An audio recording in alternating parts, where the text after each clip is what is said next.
Hello everyone, this is your friend from Naruto Audio Fanfics, and we are back once again with a brand new fanfic.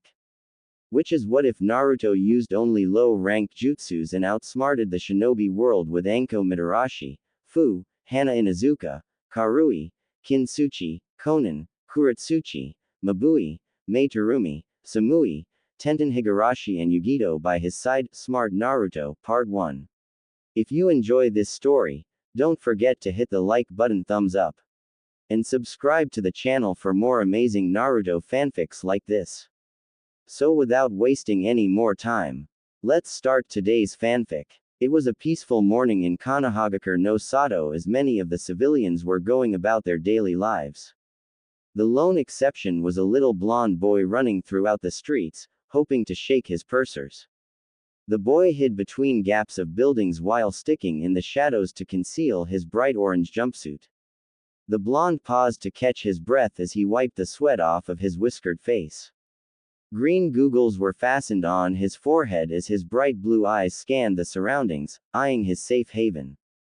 Finding the coast to be clear, the boy dashed towards the red light district of Konoha. He smiled, sure of his victory, when he was suddenly hoisted into the air by his jacket collar. Naruto, an irritated male voice said as he looked at the boy. 9-year-old Uzumaki Naruto turned to see his diabolical academy instructor.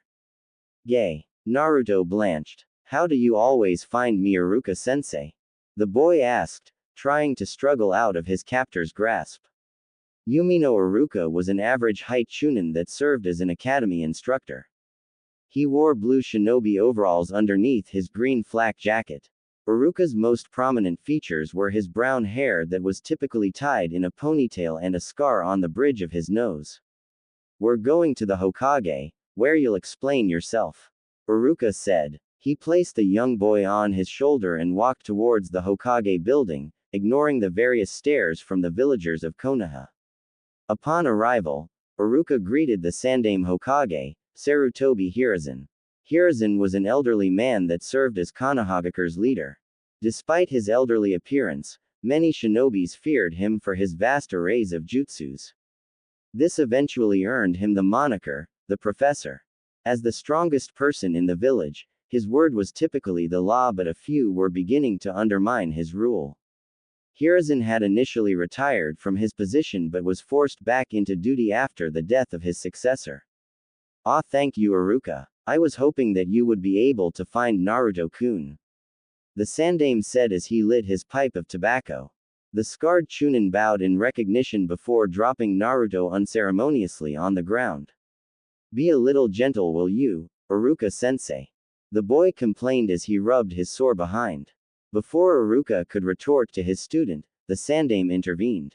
Naruto, I have several reports from people claiming that they've seen you painting graffiti all over the Uchiha compound. Hiruzen stated. Is this true? The old man asked for confirmation. Sometimes the villagers would blame Naruto for things the young boy didn't committed in order to get Naruto in trouble. Of course that was me. No one else is able to pull off a prank that awesome. I actually think this is my best prank yet, old man. Naruto replied as he gave a foxy grin. He had pranked the Uchihas because they often sided with villagers when the villagers pressed charges against Naruto. Of course the charges were usually falsely accused, but the military police didn't believe him.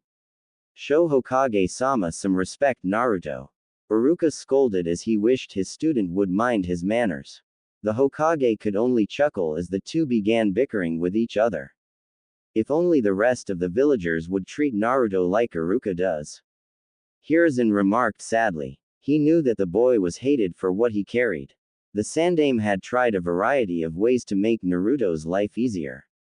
From making laws to giving the boy a monthly stipend was just some of the ways that he tried. Still, the villagers would try to sabotage the boy every chance they got. Well, since you take credit for the act, as punishment, you're to clean the entire compound. Naruto's face instantly soured from the words. What? He shouted loudly. What do you mean I have to clean it? The blonde asked in protest. Hiruzen calmly took a drag from his pipe and blew the smoke into the air. Think of this as a lesson. Shinobi are required to have a variety of skills to succeed in a mission. One of those skills is stealth. Learning to complete your objective without being spotted could be a matter of life and death. The Sandaime advised the academy student. Naruto rubbed his chin as he processed the words he just heard. So as long as I don't get caught in the act, I don't have to worry about receiving punishments. The boy summarized while flashing a wide grin. Both Hiruzen and Iruka shuddered at the innocent smile. But before they could say anything, Naruto continued. Thanks for the advice, old man. I'm going to head off and start on my punishment. I'm going to make sure that this is my last punishment. With that, he finished and left the room. The two adults silently stared at the door where the blonde left through. Iruka, please tell me I didn't make the situation worse. Hiruzen hoped while rubbing his temples with his thumbs. A headache was quickly forming because of Naruto. Don't worry, Hokage-sama, there's absolutely no way that we won't be able to catch Naruto if he pulls another prank. Iruka tried to reassure the Hokage. That being said, besides me, no one else has been able to catch him recently. I hope I'm thinking too much into this. The brunette Chunin mused. Later that evening, Naruto finally finished scrubbing out all of the paint from his prank. He had forgotten how huge the place actually was.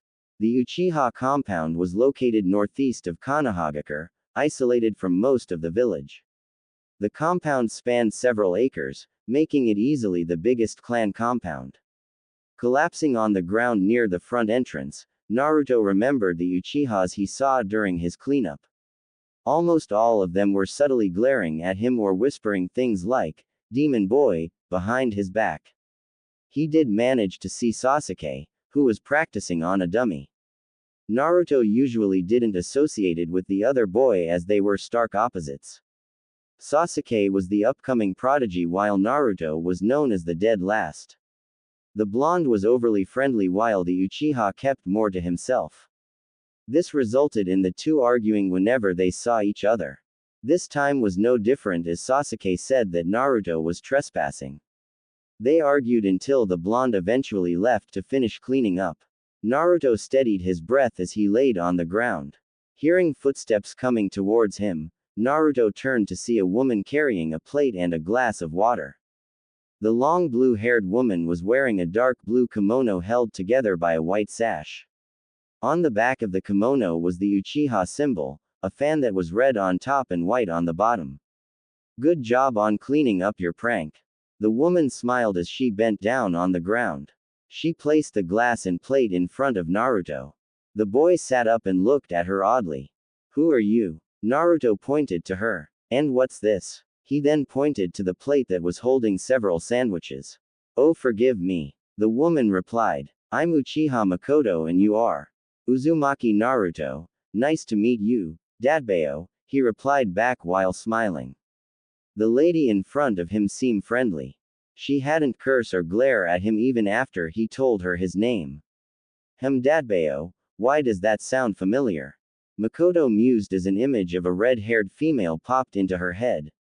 Looking closely at Naruto's features, she began to see his resemblance to Kushina. Could he possibly be Kushina's son, but I thought the baby died along with Kushina. Makoto continued to stare at Naruto, unnerving the blonde. Oh Kami, if you take away those whiskers, then you have a carbon copy of a younger Minato. I need to talk to Hokage-sama about this. Is there something on my face? Naruto wondered as he began to feel around his face. This snapped the blue-haired woman from her trance. Oh, it's nothing. Makoto replied quickly. Here, have something to eat. I'm pretty sure you're feeling hungry. She said to change the subject. Naruto eyed the sandwiches suspiciously, wondering if it was tampered with. It was odd that someone was willing to give him free food. The only person that ever did that was the Sandaime. Seeing the food caused his stomach to rumble. With his stomach winning out, he graciously accepted the sandwiches and began devouring them. Why are you being so nice to me? Naruto asked with a mouth full of food. Makoto was disturbed by the sight. She briefly wondered if he was ever taught manners. Uzumaki-san, please finish eating before talking. The Uchiha matriarch released a small killing intent to get her point across. The blonde was startled by the killing intent and quickly nodded his head. After a minute, the plate and glass were empty. Why are you being so nice to me? The boy once again asked. You can call me Naruto, by the way. I'm not good with the honorifics and stuff. Well, can I call you Naruto-kun then? Makoto's question was answered with a nod of Naruto. Well, the reason why I'm being nice to you is because I saw you working hard cleaning up. So I thought you deserved a reward. Naruto tilted his head in confusion. Why should I get a reward? He asked before clarifying. This was my punishment for pranking your compound. That may be, but nonetheless, you deserve something for working hard. Makoto smiled at him. He blushed from the praise. Thank you, Makoto-san, Naruto said shyly as he scratched the back of his head. She frowned mentally, wondering if the boy was ever praised before. Standing back to full height, Makoto helped Naruto off the ground. Now I must ask, Naruto-kun, why did you prank the Uchiha compound? The blue-haired woman inquired. Naruto pondered for a second before giving his answer. Well, someone had to teach the Uchiha pricks a lesson. The boy answered. Realizing his mistake, Naruto hastily spoke one more. I don't mean you're a prick, Makoto-san. I'm talking about the other Uchihas. He said nervously, hoping he didn't offend her. Makoto chuckled at how the little boy was acting. Can you promise me not to prank this place again? Makoto asked politely. Naruto shook his head, much to her dislike. I can't promise that, the blonde replied. Okay, how about a deal then? She proposed, getting his attention. If you promise not to prank the Uchiha compound, then I will teach you how to be a shinobi. How do you know I attend the academy? He asked. Makoto smiled as she answered his question. My sons, Sasuke-kun and Itachi-kun, talk about you. It was more of Sasuke complaining how the blonde boy kept on interrupting class with his pranks. Naruto received the shock of his short life. You're the mom of Sasuke-tem. He shouted in disbelief. How can the mom be so nice but the son be such a jerk? Naruto muttered, trying to wrap it around his head that Makoto was Sasuke's mom. Wait a minute, who in the heck is Itachi? As on cue, an Anbu wearing all black and a weasel mask appeared before the two. Itachi-kun, weasel ni. The two said from the appearance of the Anbu. Naruto ran up to the Anbu and gave him a hug. Every time someone tried to harass Naruto, an Anbu would typically be there to intervene. Usually it was Weasel, dog, or cat that came to his rescue. Weasel would even piggyback Naruto back to his apartment. The blonde loved to fly across the rooftops on Weasel's back as he felt safe from all dangers. Hello Ka-san, Naruto-kun. Itachi replied to the two, slightly surprised to find Naruto in front of the compound. Wait, Naruto said in realization. So your name is Itachi, not Weasel? The blonde asked as he released the hug. It would be weird if his name was actually Weasel. Itachi nodded to the question. Yes, my name is Itachi. The Uchiha heir said as he removed his mask. Naruto-kun, can you promise me not to tell anyone my real name? Sure thing, Itachi ni. Your secret is safe with me. The boy replied confidently. Makoto smiled watching the two boys interact. Makoto-san, is it too late to accept your deal? Of course not, Naruto-kun. I take it that you accept then? She asked, to which he nodded. Well, how about I meet you at Training Ground 11 after school? Where's that? Naruto inquired. Itachi decided to answer the question. Directly south of the Shinobi Academy, there are multiple training ground. There is usually a sign that indicates what number the training ground is. Simply find the number 11 and you'll be at the right training ground. The Uchiha male explained. The Jinchuriki nodded to them and was about to head off when Makoto stopped him. Wait a minute, Naruto-kun, she said before heading to her home. A minute later, she came out with a book. Here, Naruto-kun. Makoto handed him a book titled Shinobi Basics 101. I want you to try to read all of this before we see each other tomorrow. I hate books. The blonde muttered. I don't want to read it. Naruto said as he politely handed the book back. Makoto denied it and shook her head. Naruto-kun, if you want to be a great shinobi, you need to read books. Itachi agreed with his mother. Naruto-kun, books have knowledge in them. The more knowledge one possesses, the stronger the ninja becomes. The male Uchiha reasoned. Naruto sighed, knowing it would be futile to resist. He reluctantly accepted the book. Okay, I'll try to finish it by tomorrow. Naruto frowned slightly before turning to the two Uchihas. Bye Itachi-ni and Makoto-san. He said his farewells before leaving the compound and towards Ichiraku's. Ka-san. Itachi said to get her attention. May I ask why you wish to train Naruto-kun? There's a chance that he's the son of my best friend and she'll never forgive me for not being in his life. Obviously she couldn't tell Itachi that. I always wanted to help my sons train but your father wouldn't permit it. So I thought it would be nice to train Naruto-kun. Itachi stared at her impassively and nodded. That is fine mother, but I believe you should talk with Hokage-sama about this. He said and began walking towards their house. Well, I'll do just that. Tell your father and Sasuke-kun I will be back shortly. Makoto then used Shunshin no Jutsu, body flicker technique, to appear outside the Hokage tower. Luckily it was late in the day, so having an audience with the Hokage was easy. After being led in by the secretary, she appeared in the room where Sandame was doing paperwork. Oh Makoto-chan, what can I do for you today? Hiruzen smiled as he glanced up from his work and gestured Makoto to sit. The Uchiha matriarch sat down as the elderly man gave her his attention. Hello Hokage-sama, I wish to talk about matter regarding a certain blonde-headed boy and his heritage. With a wave, Hiruzen dismissed all the Anbu in the room and activated the privacy seals. What do you wish to talk about that pertains to Naruto? The image of a friendly grandfather was replaced with that of the Shinobi no Kami, god of shinobi. I wish to know why I wasn't informed that Kushina's son was alive. The Uchiha woman went straight to the matter at hand. Hiruzen took a puff from his tobacco pipe. Why do you believe that Naruto is the son of Kushina? Makoto let out a sigh and began explaining. Hokage-sama, I can't believe no one including myself hadn't seen it sooner. If you take away Naruto's whiskers, you'll have a carbon copy of Minato when he was younger. Makoto said as she was still in disbelief. Hiruzen nodded, believing the same. The nod was all Makoto needed to confirm her suspicions. When people are blinded by hate, they fail to see the most obvious of things. He remarked sadly and wondered if the village will ever regain the will of fire. Meanwhile, Makoto was feeling angry not only at the villagers but angry at herself for not noticing it sooner.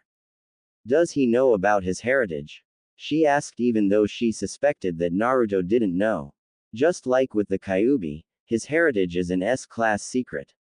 This is to prevent the likes of Iwa and Kumo coming here to either kill or kidnap him. The Hokage explained. She agreed because that would most likely happen if Iwa and Kumo would ever come to know of Naruto's existence. Hokage-sama, please allow me to adopt him. It is the least I could do for Kushina's boy after not being in his life for 9 years. Makoto knew she would feel Kushina's wrath if she ever saw the redhead again. I'm afraid I cannot allow that. He answered. Why? Hokage-sama. Makoto was confused. Why was he refusing her? If I were to let one of the clans adopt Naruto, then that clan would have more power over the others due to the fact that Naruto is a Jinchuriki. Believe me when I say that you weren't the first to approach me to adopt him after finding out his heritage. Hiruzen answered her. Who else knows besides us? Makoto was shocked that others knew of this secret as well. Hiruzen took another puff from his pipe. He really was too old for this job. Including us, it would be Jiraiya, Shikaku, and Shibi. Jiraiya is Naruto's godfather, but unfortunately he has a spy network to run, so he can't be here. Shikaku found out when he went to pick up his son from the park.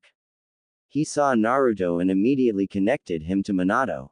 Shibi said that his Kikaichu detected that Naruto's chakra was similar to his parents'. The latter two also asked to adopt him. I see. The mood depressed as Makoto uttered those words. Would it be alright if I taught and trained him to be a shinobi? She asked, hopeful of the Hokage's answer. The mood was no longer gloomy as Hiruzen chuckled. I see absolutely no problem with that. Thank you, Hokage-sama. Makoto's face instantly brightened as she bowed deeply. So the Kawarimi no Megami, goddess of body replacement, is going to teach someone again. Hiruzen teased the younger woman. Makoto sighed at that nickname. I really loathed that moniker. Couldn't they come up with something else? She frowned before addressing the rest of the statement. I didn't even teach Shisui much, it was mostly due to his own hard work. According to him, you helped in making the Shunshin no Shisui of the body flicker, into a deadly force he was known as.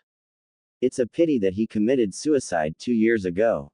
Hiruzen remarked sadly. Shisui had committed suicide in hopes of quelling the flames of rebellion. It had worked as the Uchiha had temporarily halted their plans. It wasn't until recently that plans had begun anew. Makoto nodded as she still remembered the compassionate Uchiha that was Itachi's best friend. Well, I must leave to prepare dinner. Please excuse me and have a good day, Hokage-sama. She said as Hiruzen dismissed her.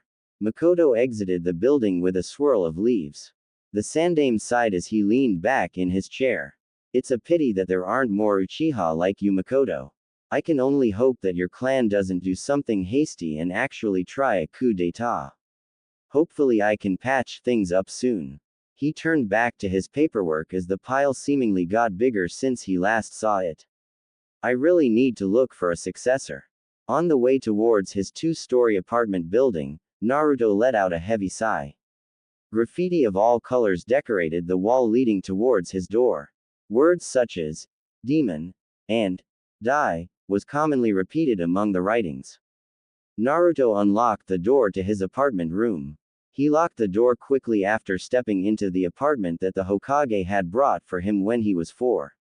At just 4 years old, he was kicked out from the orphanage and left to wander the streets for food and shelter. His food was overdue food products that were in the trash, while his shelter was either the forests or somewhere in the playgrounds. His luck turned for the better when the old man found him near the Sarutobi estate. The Hokage quickly took him inside for some food and clothing. That day was the happiest day in young Naruto's life. Not only did he get to eat good food and had a roof over his head, the old man looked at him differently from the rest of the villagers. Where the villagers would glare at him with hate and scorn, the Hokage looked at Naruto with sorrow and guilt. The boy didn't understand why, but he was just glad that it was different. The Sandaime proceeded to rent him a room at an apartment complex on the edge of the red light district. As soon as he moved in, all the other occupants moved out. Even the landlord moved away, leaving him all alone in the 2-story building.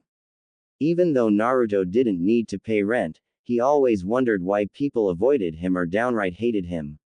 For as long as he could remember, the villagers always looked at him in contempt. What crime did he commit that his birth was treated like the plague?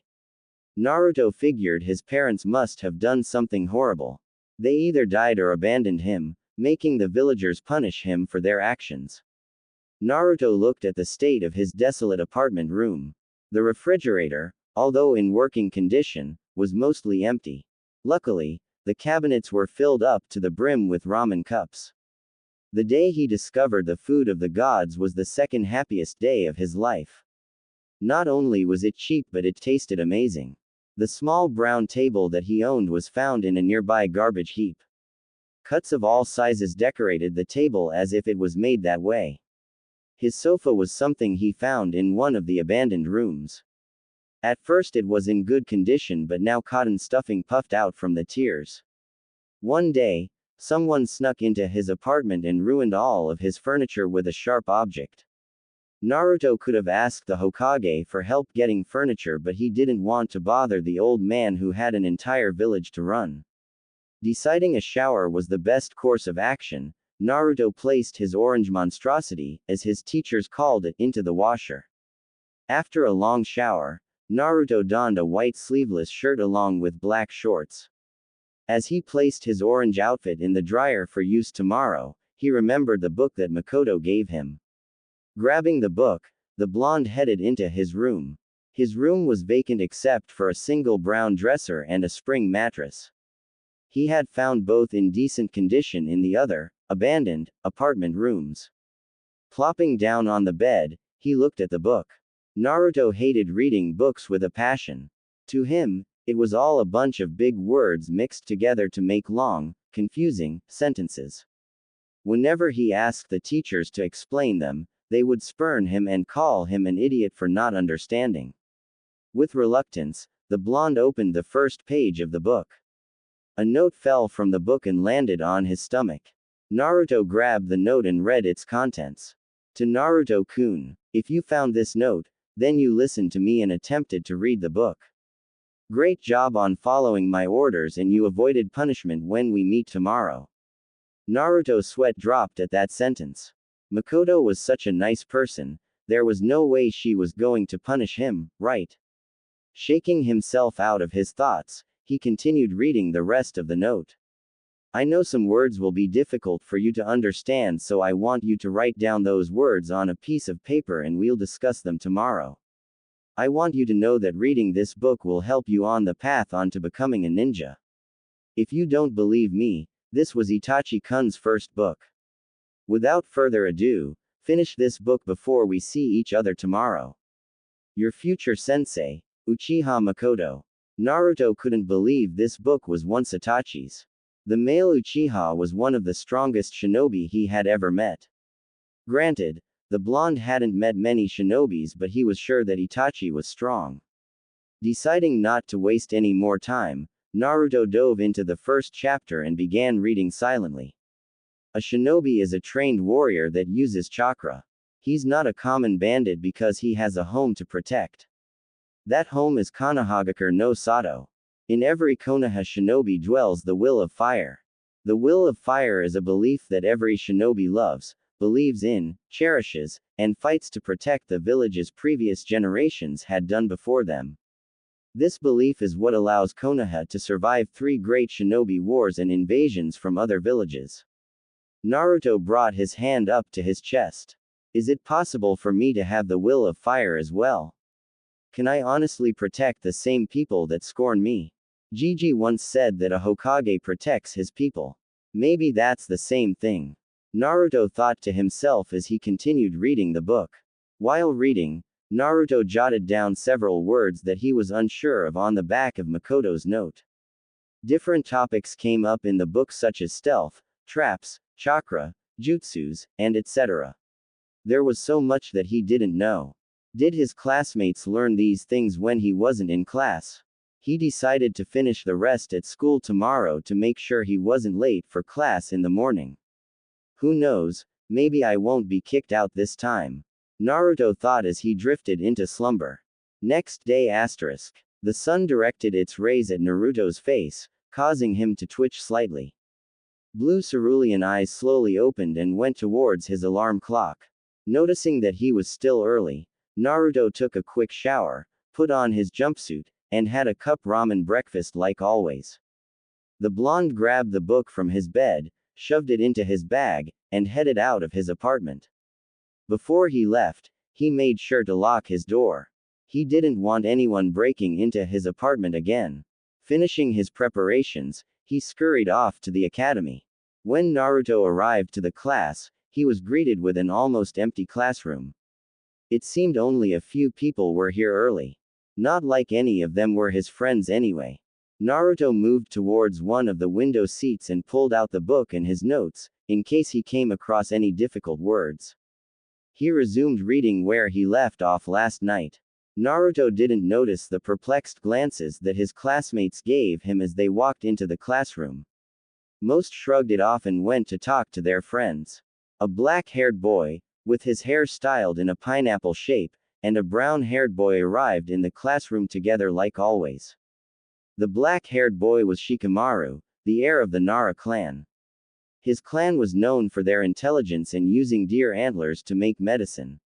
The chubby boy next to him was his best friend, Choji. He was the heir of the Akamichi clan, evident by the red swirls on his cheeks. The two clans shared a close bond along with the Yamanaka clan. Shikamaru instantly noticed the oddity as he spotted the blonde-haired prankster. Choji didn't notice as he was preoccupied with his bag of chips. Choji and Shikamaru made their way towards Naruto and gave him a quick greeting. The three along with Kiba were troublemakers during the early days of the academy. Naruto returned the greeting before immersed himself into the book again. Taking a seat next to Blonde, with Choji sitting next to him, Shikamaru looked at the thing that made the hyperactive boy so quiet. The Jinchuriki was quietly reading a book titled, Shinobi Basics 101 Feet, like it was an everyday occurrence. Despite not knowing what caused his friend's sudden change, Shikamaru smirked that Naruto was trying to improve. The Nara heir exchanged glances with Choji, who seemed to be smiling as well. Naruto always seemed to find ways to keep Shikamaru interested in his actions. The black-haired boy decided to take a nap as he wasn't going to solve the mystery known as Naruto anytime soon. His plans were quickly thrown out the window when a raging storm of girls were chasing after a certain Uchiha into the classroom.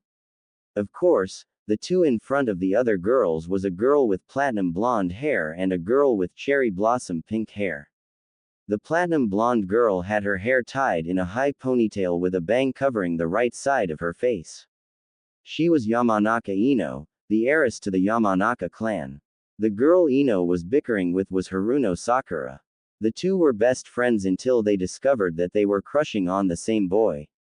Sakura had on a big red bow on her head as her pink hair swooshed in the air. The two girls came barreling into the room seconds after Sasuke entered, leaving a dust cloud behind them. "Can you loudmouth girls shut up? I'm going to go deaf." Inuzuka Kiba complained while covered his sensitive ears. His ninkin, Akamaru, barked in agreement. His face had the signature Inuzuka's red fang markings on his cheeks. Akamaru, his white ninkin, stayed mostly inside Kiba's gray, fur-lined hooded coat. Although the rest of the class didn't say anything, they agreed with the Inuzuka's words. Ino and Sakura quickly stood in front of Kiba with the latter pointing at him. "Shut up, mutt. I'm not loud," Sakura screeched out, much to the annoyance of everyone. In the corner of her eye, the pink-haired girl spotted Naruto sitting next to Shikamaru and Choji. "Hey Naruto Baka, what are you doing?" The blonde boy turned his attention from the book to Sakura. "Oh hey Sakura-chan, how are you today?" He friendly greeted with a smile.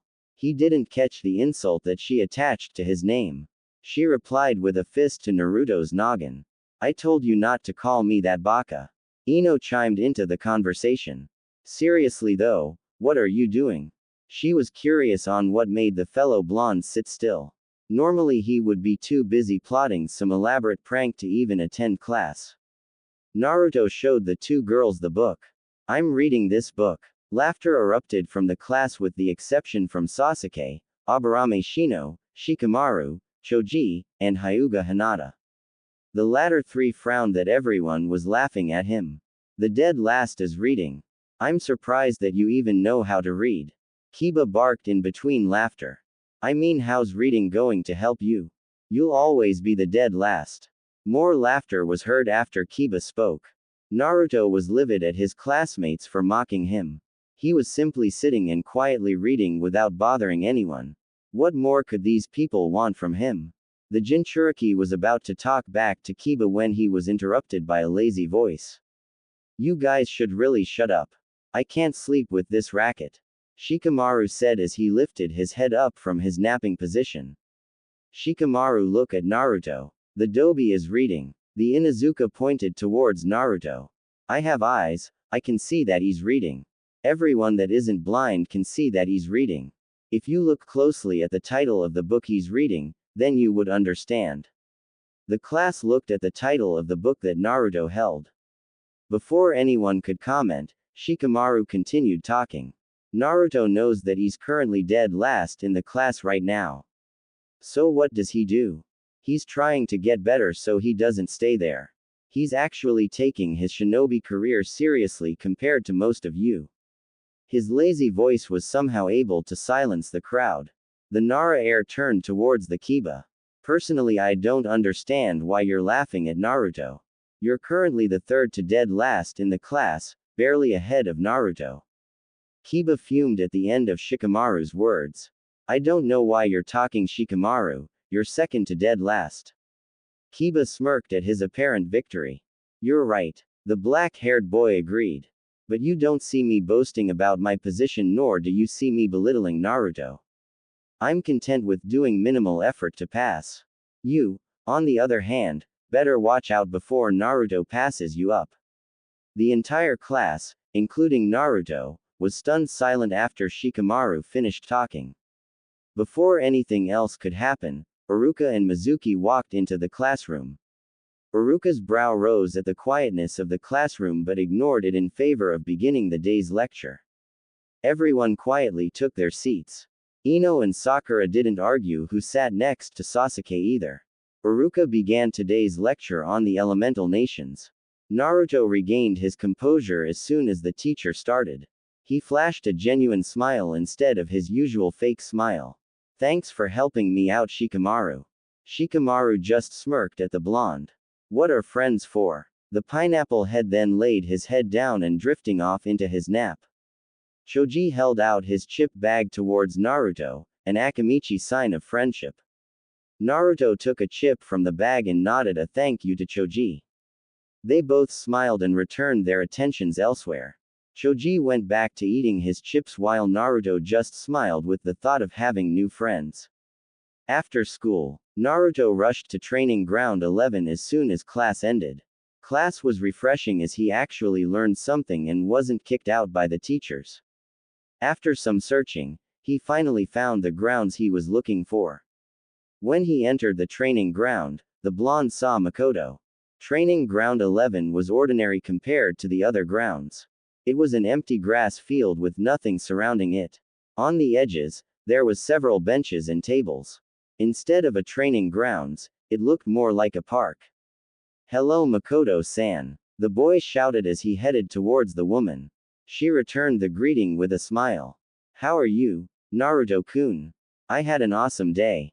Today I read the book you gave me in class but people laughed at me.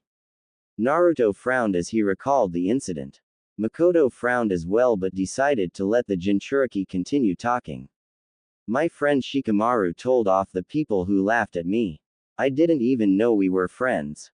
Plus Choji gave me a chip from his chip bag, which means we're friends too. Oh, and Choji is an Akamichi, just in case you didn't know. I was able to learn something in class and I wasn't even kicked out. The hyperactive blonde rambled on. Makoto continued to frown at some of the things she heard but didn't pursue the topic. The woman simply patted his head, glad that he was happy. Alright Naruto-kun, since you're so happy today, how about we go buy you some new clothes? She suggested. Naruto looked at her oddly. What's wrong with my current clothes? He said as he looked at his favorite outfit. Makoto shook her head. Naruto-kun, a good ninja needs to use stealth by blending into the environment. Bright orange basically paints a target on you. She hoped to reason with him. As much as Naruto liked orange, he knew Makoto had a valid point. The problem is that shops don't let me buy anything. If they did let me buy stuff, it's really overpriced. This jumpsuit was the cheapest thing I can buy. Makoto stared at the ground impassively, but inside was a tornado of emotions. How dare the civilians treat a young child like this? The amount of hate he's receiving for something he has no control over is ridiculous. The Uchiha woman steeled her emotions as she looked back up at him. Come Naruto-kun, I know a shop that will sell you things at a fair price. She gestured to the boy. Naruto stood rooted to his spot. Makoto-san, while I appreciate it, why are you so nice to me? The boy asked. He was unused to this level of kindness. First she offered to train him and now she was taking him shopping. The Uchiha woman frowned once again. He's so used to being ignored by the village that he doesn't know how to perceive kindness without being suspicious. Kushina-chan, I regret not being there for your son earlier. Makoto apologized to her friend, hoping for her forgiveness. Naruto-kun, I'm doing this because I want to. She assured him. Naruto tilted his head in confusion but decided not to think too much about it. Well, let me go grab my money before we head off. Before Makoto could protest, Naruto dashed away towards his apartment. After 5 minutes, he returned and they headed off to the shop. As they walked, villagers and shinobi alike gave them odd looks. They were all wondering what the Uchiha matriarch was doing with the demon brat. Makoto ignored their stares as they kept walking. Eventually, they stopped outside a shop called Higarashi's Weapons, where a young brown-haired girl was attending the counter. Her hair was styled uniquely into 2 buns like panda ears. Hello Tenten-chan, can you call your parents for me? Makoto asked the girl now known as Tenten. The girl bowed before scurrying up the stairs to retrieve her parents. Soon a middle-aged man and woman, along with Tenten appeared. Welcome to our store Makoto-sama. The man bowed. The man, who had a muscular build, was wearing blue overalls over his white shirt. His overalls were plastered with soot, giving him a dirty look. Black googles were lifted above his green eyes. His most prominent features were his bald head and brown, neck-length beard. Kaguya-san, I told you not to call me Sama. Makoto-san is fine, she reminded before turning to the middle-aged woman. Good afternoon, Tara-san. The woman known as Tara was dressed elegantly in a kimono. The kimono was black and decorated with a blue flower pattern. It matched the woman's dark blue eyes. Her brown hair was tied in a bun with a pair of silver hair sticks sticking out. Hello Makoto-san, what can we do for you today? Tara friendly asked. Actually, I would like you to help this one here. Makoto ushered Naruto to the front. Tara and Kaguya instantly recognized who the boy was. The duo stared at Naruto and he began to feel anxious under their gaze. What is that monstrosity that you're wearing, young man? Tara said as she looked at the jumpsuit with disgust. No, don't answer, we'll get you new clothes immediately. Tenten, please get my tools. She told her daughter, who went to grab the tools. Young man, I need you to strip. Naruto looked at her with shock and fear in his eyes. He quickly ran behind Makoto to hide from the tailor. Naruto-kun, it's okay. Makoto reassured him. She just wants to measure your body to make sure your new clothes fit. Naruto saw Tara nod in confirmation from behind the Uchiha woman. Trusting Makoto, he slowly took off his jacket and shirt. Instantly the temperature in the store dropped several degrees and killing intent leaked out from the 3 adults. Everyone stared at Naruto's body with utter horror. His body was so skinny that you could see the outlines of his bones. His arms looked like they would snap in half like twigs. His rib cage was in full display while his stomach was caved in. His entire figure looked like it could shatter into pieces if slightly touched. How he was able to look like that and be alive was a complete mystery. Naruto and Tenten shuddered under the killing intent. The boy collapsed onto his knees from the pressure and began holding his body to stop the shaking. Seeing this, the adults immediately regretted their actions. Makoto rushed to console Naruto while Tara did the same with Tenten. Kaguya stood there and shook his head in disappointment. The Uchiha woman broke the silence as she released Naruto from the hug. Naruto-kun, what do you eat to look like that? Makoto didn't want to know, fearing what he would say. But the information needed to be known so she could properly help him. I eat ramen every day and that's pretty much it. Naruto answered sincerely. Makoto didn't like his response. Don't you eat anything other than ramen? The Uchiha matriarch asked. Naruto shook his head in the negative. I can't buy anything else at stores because they're either too expensive or spoiled. The boy confessed. Makoto felt rage build up and did her best to suppress it so she wouldn't frighten Naruto again. Hearing his words, Tenten rushed up the stairs and returned later with a bag of snacks. Here, take this. They're mine, but you look like you need them more than me. Tenten handed him her private stash of snacks. Are you sure I can take this? Naruto questioned, to which she nodded. Thanks. I'm Uzumaki Naruto. Higurashi Tenten. The girl pointed to herself. Let's go get you a new set of clothes so I can burn those. Tenten dragged him along, followed by her mother. While waiting on him, Makoto grabbed a kunai and shuriken set, a first aid kit, several sheets of sealing paper, 2 bottles of ink, a brush, and a chakra bakken. She dropped all of the items at the cash register. Several minutes later, Naruto came out from the back. He now wore a dark blue shirt that was covered by an unzipped black jacket that had a large orange uzumaki swirl on the back. He had on black pants with orange streaks going along the side of each pant's leg with matching combat boots. He replaced his old googles with a dark blue variety that hung loosely around his neck. The outfit was honestly a little big on Naruto, but hopefully he would grow into it. Much better, Naruto-kun. Do you like your new outfit? Makoto asked the newly outfitted boy. I do, but I think it needs more orange. Naruto was pleased, but he wanted more of his favorite color. Unfortunately, the store didn't seem to possess many things of the orange variety. The older women chuckled at the response. Well, I think you look quite handsome in them.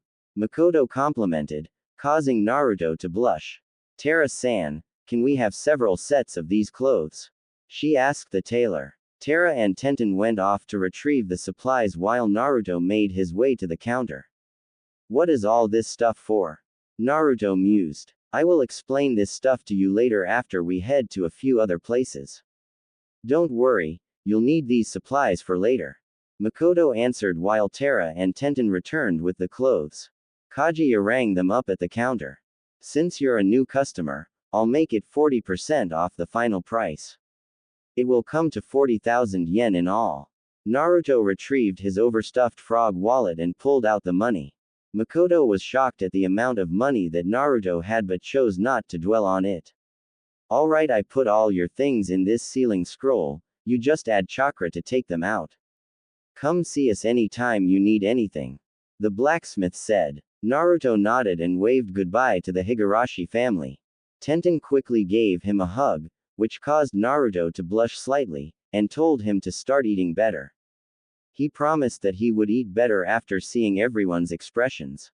Makoto and Naruto made several more pit stops along the way. Naruto was introduced to the library, where Makoto required him to read one book every week from the civilian section. As he went to check out the books that Makoto gave him, the librarian tried to stop him from checking out the book. Makoto quickly gave her a glare and promised to tell the Hokage about the transaction, which prompted the librarian to let Naruto check them out. They then went grocery shopping for Naruto, who received the ire from other customers. Quick glares from the Uchiha matriarch made them cower away in fear. Placing the groceries in a sealing scroll, they headed back to Training Ground 11. The duo sat on a bench and relaxed under the sun. So what's all the stuff from Higurashi's for? Naruto asked as he unsealed the items. Well, Naruto, a long time ago there was once a village called Uzushiogakure on an island near Kurigakure. That village was led by the Uzumaki clan, who were famous for their fuinjutsu and kenjutsu. Fearing the Uzumaki, 3 of the major 5 elemental nations attacked Uzushiogakure at the same time during the Second Great Ninja War. Unfortunately, Konohagakure wasn't fast enough in sending to aid our allies and Uzushiogakure fell. Although in the end they won, the 3 nations that attacked lost 90% of their troops. This allowed Konohagakure to quickly win the war over the other villages. The Uzumaki clan no longer exists in one place, but some of the people were able to flee from the destruction in time. I figured that you would want to continue your clan's history. Makoto finished her history lesson. Naruto soaked up all the information and a grin appeared on his face. Although sad that his clan was destroyed and scattered, Naruto still held out hope. There was a chance that someone related to him existed. I've decided, he announced. Along with my dream to become Hokage, I'll also look for other Uzumaki members. I'm going to learn this fuinjutsu stuff and kenjutsu to honor my clan. Makoto smiled at his proclamation. I knew you would say that. That was why I got you sealing paper and a chakra bakken, along with introductory fuinjutsu and kenjutsu books. She said, holding up each item. Now Naruto-kun, fuinjutsu is a very dangerous art. You must promise me that you'll be extremely careful while learning it. Yes, Makoto-san, I'll be extremely careful.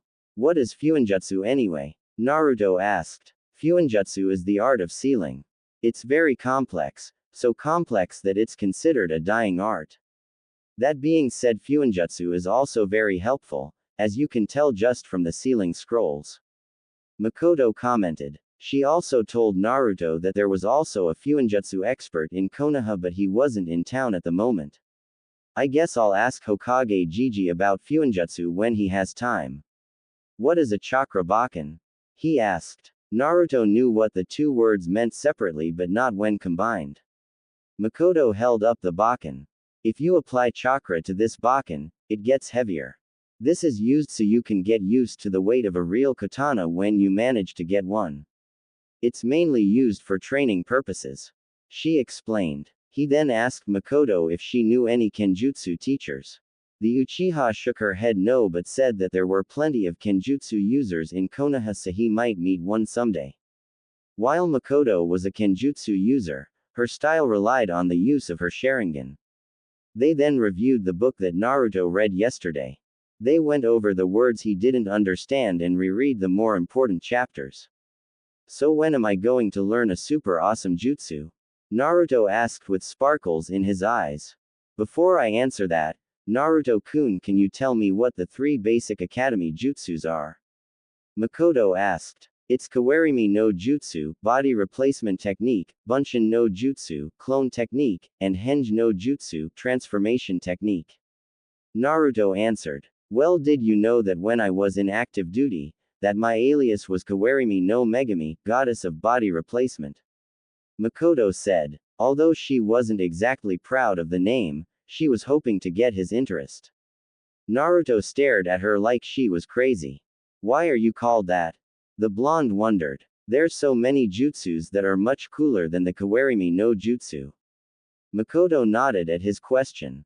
You're right, Naruto-kun. There are tons of cooler jutsus out there, but the Kawarimi no Jutsu can save its user.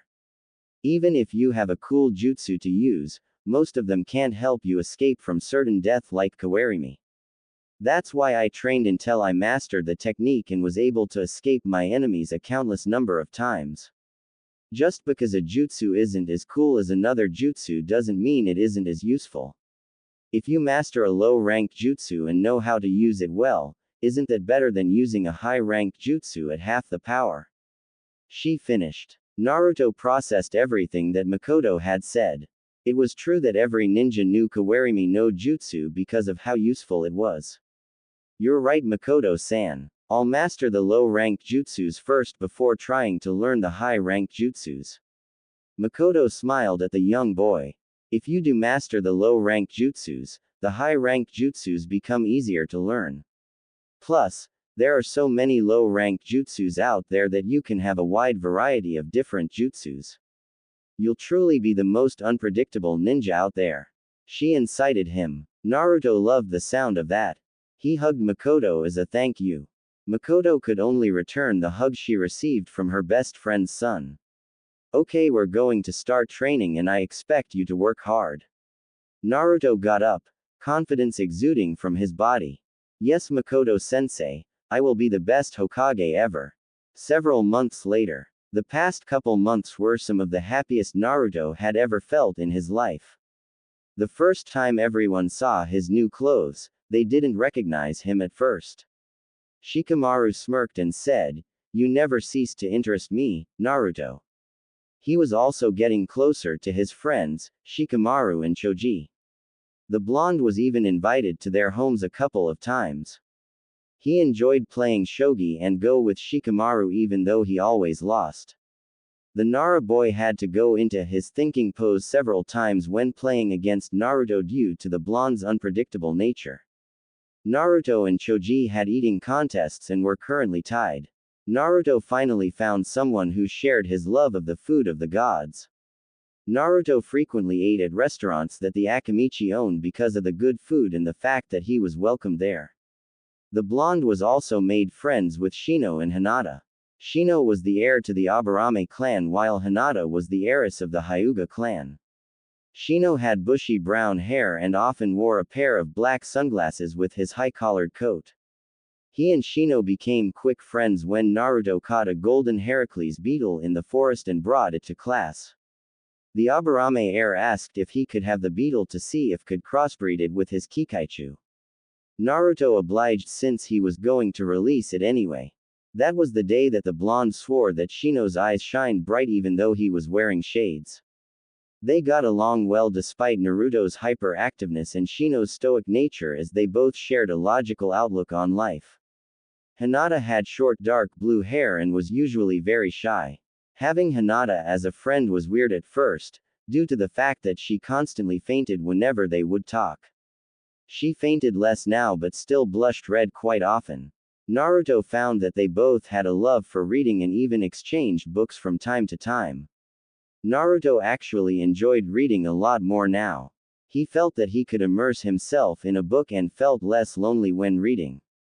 Tenten would help him with his target throwing and would spar with Naruto on occasion. They often sparred with Bakans, with the girl showing him different styles. Some days they would just relax and talk about their respective classes. Naruto found out that he was held back a year by Gigi because he and Tenten were the same age. His training was going well if he said so himself. Naruto was no longer the dead last but was still near the lower half of the class. Kiba was furious that he was passed by the former dead last but could no longer say anything about without being called a hypocrite. Iruka enjoyed that the blonde started paying attention during his lectures and was even friendlier towards Naruto. Makoto trained him in studies, stealth, traps, and the 3 basic academy jutsus. The training in stealth and traps was great for his pranks. Since he never got caught, like Gigi said, he never got punished for his pranks. The Kakurimino no Jutsu, cloak of invisibility technique, Makoto taught him greatly helped in this endeavor. Even though the whole village knew it was him, no one was able to catch him in the act. Anbu were on high alert after he had pranked their headquarters. All he did was apply itch powder to their uniforms.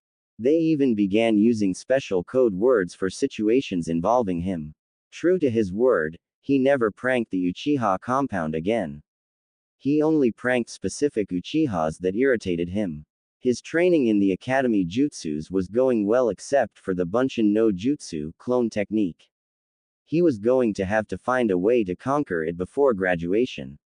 He was able to perfectly master his first jutsu, Nawanuke no Jutsu rope escape technique, due to the fact Makoto-san would make him escape from all kinds of bindings and in all sorts of positions. He questioned the usefulness of this jutsu but Makoto pointed it out to him. With this jutsu, he would be able to quickly escape if taken hostage or pretend to be captured so he could be led into enemy headquarters. Once inside, he could escape with valuable information or take down the boss. Naruto then knew any jutsu could be helpful depending on the situation. Now he was working on the Kawarimi no Jutsu by replacing himself with objects that were far away. Although he sparred with Tenten, he was still unable to find a kenjutsu teacher. This resulted in him only doing practice swings with his Bakken. He read about different styles but wasn't sure which one was right for him. Naruto decided to postpone it until he found a kenjutsu expert. His Fuinjutsu, on the other hand, was going great. After practicing his calligraphy for nearly 2 months, he was finally able to write without messing up. The blonde was still on level 1, which was identifying simple seals, but he was on his way to level 2. The Hokage helped him maintain a steady hand and even suggested writing with his left hand as well. His reasoning was that his right hand might be occupied during battle, so he might need to write seals with his left. His physical health was getting back to where he should be. He read a book on how to remain in ninja shape after recovering from an injury. Although he wasn't injured, the method helped him regardless. Makoto gave him cooking lessons so the blonde could be self-sufficient. His new diet allowed him to gain pounds and he started to fill his clothing. That being said, the blonde was still the shortest in his class. He was exercising regularly and was doing lots of running to increase his stamina. Using Henge Transform, Naruto was now able to buy foods and clothing at normal price. Naruto marched on towards training grounds 11 but noticed several villagers and ninjas' solemn expressions. Today was a beautiful day with only a few clouds in the air. Why were they so sad? Deciding it would be best to ignore the villagers, Naruto proceeded to the training grounds where Makoto would be. As soon as he arrived, she was nowhere in sight. Could she be stuck at home? No, she would have told me beforehand at least. Naruto pondered when the Hokage came up to him. Naruto, I guess you haven't heard yet. Hiruzen asked despite knowing the answer. What are you talking about, Gigi? Naruto was confused by the Hokage's question. What haven't I heard? He asked before thinking to himself. The old man's acting weird as well, what's going on? Follow me, Naruto, and don't ask anything until we get there. Hiruzen gestured to Naruto. They walked silently the whole way, even the villagers didn't pay him a passing glance. They arrived at the cemetery and Hiruzen stopped at a tombstone. On it read, "Here lies Uchiha Makoto, a loving wife and mother as well as a strong kunoichi of Konohagakure no Sato." Hey Gigi, this is just a prank, right? It's probably punishment for all the pranks I did. I'm sorry for whatever I did, but this is going too far. I mean, I just saw Makoto-san yesterday. There's no way she's dead. She looked just fine yesterday. Naruto stuttered over his words. He knew it was a lie, it had to be. Naruto, yesterday night Uchiha Itachi murdered everybody in the Uchiha clan except for Uchiha Sasuke. We have no idea why he did it, but we'll ask Sasuke when he wakes up from his comatose state. I'm sorry to say that this isn't a prank. The Hokage said softly, not wanting to hurt his surrogate grandson. Naruto collapsed onto the ground, his entire world shattering. There's no way Itachi would do something like that. He's one of the kindest people I know. Why would he kill everyone, especially his mother? Naruto was at loss for words. What was he trying to achieve? I don't understand what's going on anymore. Naruto's tears escaped his eyes and fell on the ground. Inside, Hiruzen was filled with guilt. Thanks to his incompetence, Danzo was able to order Itachi to kill every single Uchiha to prevent the clan from staging a coup d'état. He deemed himself guilty for the lives of all that died and the three affected most by their deaths. Itachi would be forced to live on the run, be pursued by hunter nins, and deal with the turmoil that came from killing his clan. Sasuke would live thinking that he was the last loyal Uchiha, and be faced with loneliness that he had never experienced before. He would also question why Itachi left him alive and possibly seek out revenge against his brother. Naruto lost his mother and older brother figure in a single night. Unlike Sasuke, he had dealt with loneliness before, but that didn't make it any less difficult. Hiruzen noticed that Naruto had begun to truly smile at people since Makoto came into his life. The Sandaime knelt down and hugged his surrogate grandson, who was crying profusely. The Hokage cursed his inability to do anything right. He had failed Minato, Kushina, Naruto, and now the entire Uchiha clan. Resolving to change, a fire was born anew within Hiruzen. He wouldn't fail no one else, and Danzo would come to know and fear why he was known as the Shinobi no Kami, god of Shinobi.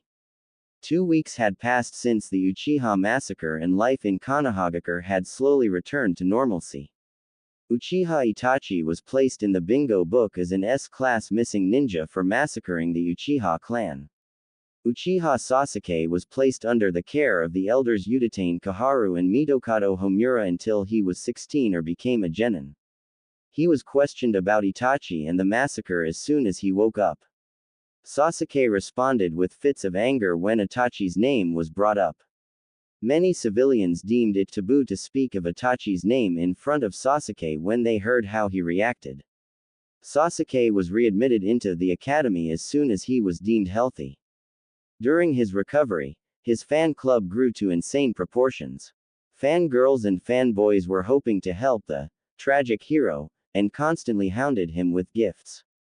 The boy, however, paid them no attention and trained constantly when he wasn't attending classes.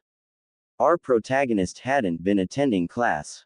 He remained locked up in his room and only came out when summoned by the Hokage. Hiruzen was worried about his surrogate grandson and would often take him out to eat ramen.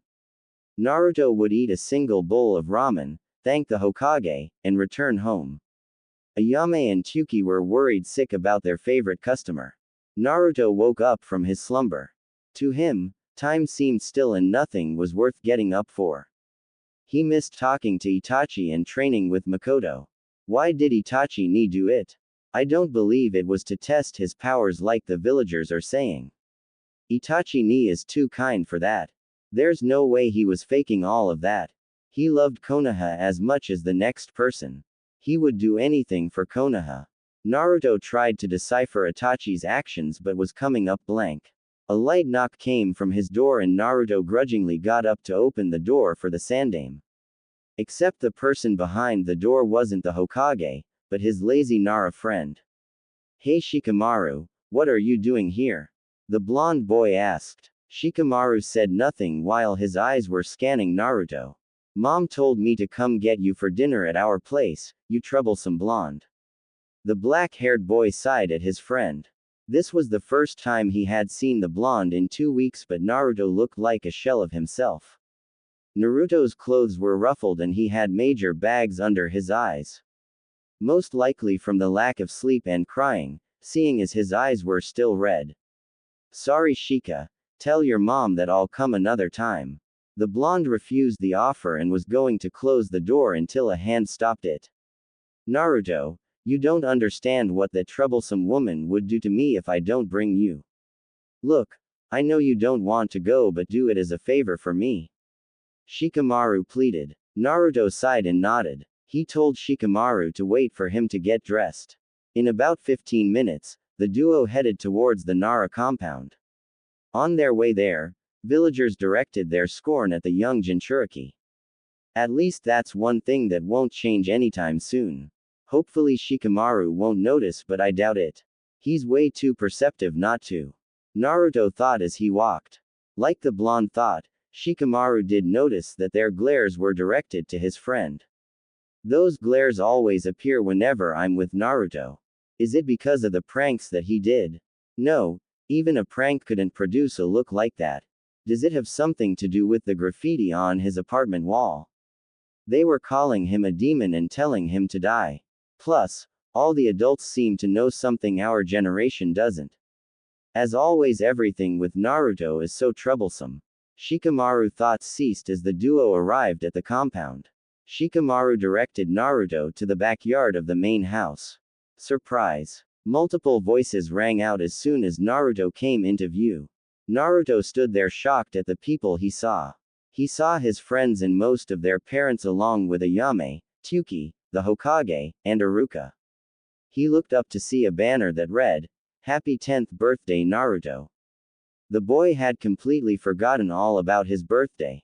Today was October the 10th, his birthday as well as the day the Kyuubi attacked Konoha. It was also the day the Yondaime Hokage died, killing the Kyuubi. A minute passed and no reaction came from Naruto. A slap hit the back of his head, releasing him from his stupor. He looked at Shikamaru, who was giving a wordless look that said, "Well, say something, you troublesome blonde." Naruto gave a wide grin and shouted his thanks for everyone to hear. His friends and Ino ran up to him and congratulated him on getting a year older. They even told him they got him presents. Naruto never had a birthday party or got presents before. He had no idea what to do, so he thanked them again. The party went into full swing and Naruto quickly forgot the sadness that had plagued him for the last 2 weeks. Tsuki and Ayame gave him a personalized ramen bowl that was decorated with fish cakes before they had to leave to open up the shop. Hiruzen wished him a happy birthday and told Naruto to meet him in his office for his present before he headed home. The blonde boy was happy that he was able to spend his birthday with people other than just the Sandaime. He ate lots of cake and ice cream and was hyperactive the entire time, much to the annoyance of the adults. Finally, it was time to open the rest of the presents. Ino was the first to give her present. It was a purple hyacinth in a pot. It means forgiveness in flower language. I hope you can forgive me for being mean to you all of these years. She apologized. Naruto looked at her and smiled. It's okay, Ino. How about we become friends? Ino nodded and gave her own smile. I would like that very much, Naruto. Inoichi and Noriko, one Yamanaka nodded their heads, although for different reasons. The two Yamanaka were wearing yellow yukata with a purple flower design. Noriko had her brown hair tied in a bun with chopsticks holding it in place. Noriko was happy that her daughter gained a friend, while Inoichi was happy that nothing was going on between Naruto and his princess. Shikaku and Choza shook their heads at their friend's obvious happiness. Iruka gave Naruto a stack of slips. I wasn't sure what to get you. The scarred-faced Chunin admitted. The blonde boy opened the stacks to reveal a coupon for a free bowl at Ichiraku's ramen. There's 50 slips in there. Any more and you'll clean out my wallet. Iruka chuckled as Naruto went airborne to give him a hug. Thank you, Iruka-sensei. The Jinchuriki thanked his instructor. Choji gave him a one-day, all-you-can-eat, pass at any Akamichi restaurant of his choosing. You better tell your chefs to be ready because we're going to have an eating contest soon. Naruto challenged his big-boned friend. You're going down. This will break our tie.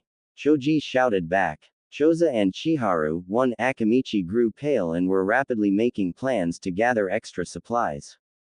The two Akamichi were wearing white yukatas that was decorated with red swirls, the Akamichi symbol. Chiharu's short black hair had a red flower clipped on. Hinata gave him the latest book in the Doki Doki series. The series was immensely popular with the female population and rivaled the Aika Aika series in sales. Thanks, Hinata. I didn't know a new book had come out. He thanked her. Naruto didn't understand the series much, but he didn't want to make Hinata sad. It also gave them a topic to talk about. Anyo, it came out a week ago. Hinata said while she twirled her fingers. That clicked something within Naruto's head. While he was inside the sanctuary of his apartment, many things happened that he didn't know about. I hope you like your present, Naruto. She stuttered. Hinata didn't notice Naruto's change in expression. Naruto put his mask on once again and smiled at Hinata. Thanks, Hinata. We'll talk about it after I finish reading it. The Jinchuriki thanked her once more. Naruto didn't have time to dwell on his thoughts as Shino came up to him. Naruto-san, I once again wish to congratulate you on your day of birth. Before I give you your present, I shall inform you about the status of the Golden Hercules beetle that you gave me. The beetle and my Kikaichu were able to produce a new breed of insect. The Aburame heir said with no change in his voice. Shino held out his index finger and out came a larger Kikaichu that had a golden shell. Instantly the women fled from the two boys. Naruto noticed a slight tick mark forming on Shino's head. Shino, first off, I told you to call me Naruto. Secondly, isn't it really hard to assimilate with new insects? Thirdly, what does it do? Finally, that's so cool. Glad I was able to help you out, Shino. The blonde commented. Naruto saw Shino revert back to his stoic state, although he seemed happier now. The blonde wasn't sure if he was right because no one could really tell in Aburame's expressions. Yes, you did tell me to call you without honorifics and I will remember it the next time we speak. It is indeed difficult to assimilate with a new species, but these are the offspring my own Kikaichu. That allowed the process to be easier than normally. I have yet to discover their abilities, but regardless, a new species is an exciting event in my clan. Shino answered. Everyone else had a single thought, of course your clan would get excited about bugs. This is the present that I wish to give you. Shino grabbed a ring and handed it to Naruto. This ring is given to the allies of the Aburame clan. Inside the ring is the pheromone of a female Kikaichu that can be released by applying chakra to it. When it is released, insects will surround you and form a cocoon to protect you from harm. While it is not an effective defense, it should be able to survive a single attack. The shades-wearing boy explained. Naruto stared at the ring and Shino wide-eyed. The ring was white with an engraving of a black Kikaichu on it. Are you sure you want to give this to me? I mean, this is obviously important. The Jinchuriki was unsure if he could accept this present. Naruto, not only did you help me discover a new species, but you have never once treated me or my clan like freaks. That is more than enough for me to trust you.